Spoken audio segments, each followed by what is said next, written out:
Kayo po ba mga bossing ko ay isa sa mga mahilig rumakit at parang ang dami-dami nyo ng mga nirakit pero parang sa wala-wala ang inyong nirarakit mga bossing. Parang minsan nagtatanong kayo, ba't ganun? Parang napapagod na ako pero parang sa wala-wala hindi pa rin ako makabayad sa aking mga pagkakautang. At konting kembot lang may ubos agad ang aking kaperahan. Yung mga ganun mga bossing nakatanungan sa sarili. Bagamat alam mo na ikaw ay masipag pero laging wala pong pera. Ngayon pa mga bossing, yan po yung napagdaanan ko ng mga ganyan sitwasyon. Pero kapag wala, nananahimik na lang ako, hindi ko binubukas sa aking pumbibig. At nasa isipan ko, nararamdaman ko may darating na swerte. Ganun pa mga bossing, nilalaksan ko ang aking fighting spirit. At yun po ang kagandahan mga bossing ko ng mahilig sa mga pampaswerte. Yung ba tipong hindi ako nalulungkot dahil sa isipan ko, Diyos ko, dami-dami ko mga pampaswerte, hindi ako mamalasin. Yung mga ganun mga bossing, kinokontra ko kaagad ko ano man po yung mga kasalukuyang nagaganap. At yun nga po, nagkakatotoo naman po mga bossing ko yung aking lakas ng fighting spirit, may mga dumarating na swerte. Ngayon pa mga bossing, meron ako ituturo po sa inyo, mainam na subukan nyo po ito, proven po ito na maswerte. Basta masabi ko lang po sa inyo po, laksan nyo po inyo pong fighting spirit. Matutupad lahat ng mga kahilingan, basta walang gamit na sana, alam nyo sa inyo pong sarili na kayo po ay magiging matagumpay sa buhay. Ngayon pa mga bossing, ito po inyo pong gagawin. Kumuha po kayo ng 3 sangkap na ito, kagaya po ng asin.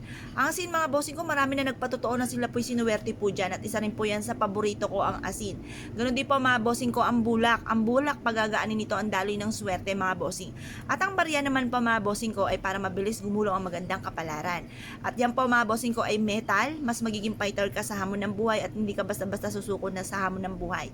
Ang mga metal or kaya ang ating mga barya ay may mga iba't ibang kulay. Kagaya ng halimbawa, silver. Ang silver nagtataboy ng kamalasan. Ang rose gold, mabilis sa solusyon sa mga problema. Tapos ang gold for abundance. At yan nga po mga bossing ko ay bilog para mabilis gumulong, mabilis ang pasok ng swerte. At magtatawag po ito na napakaraming pera. Ngayon po mga bossing, pagsamahin itong 3 sangkap na ito. Humarap ka sa may silangan na 6:30 or kaya po alas 7 matatapos ating mga pampaswerte hanggang alas 8 lamang po ng umaga. Mag-wish po kayo, sabihin niyo po sa pamamagitan nito ay magtutuloy-tuloy ang pasok ng swerte. Kailan man na hindi na ako mamumblema tungkol sa usapin ng pera at lahat ng mga pangarap ko ay matutupad. Ganun po mga pag-wish, walang gamit na sana, direct to the point mga bossing. At pagkatapos po niyan mga bossing ko, ang gagawin niyo lamang tapos ang alas 8 ng umaga, ilagay ito sa isang pouch or kaya po ilagay sa isang ziplock, bitbitin kahit saan kayo magtungo. Ilagay din sa ilalim ng inyo pong unan, pwede rin po ito.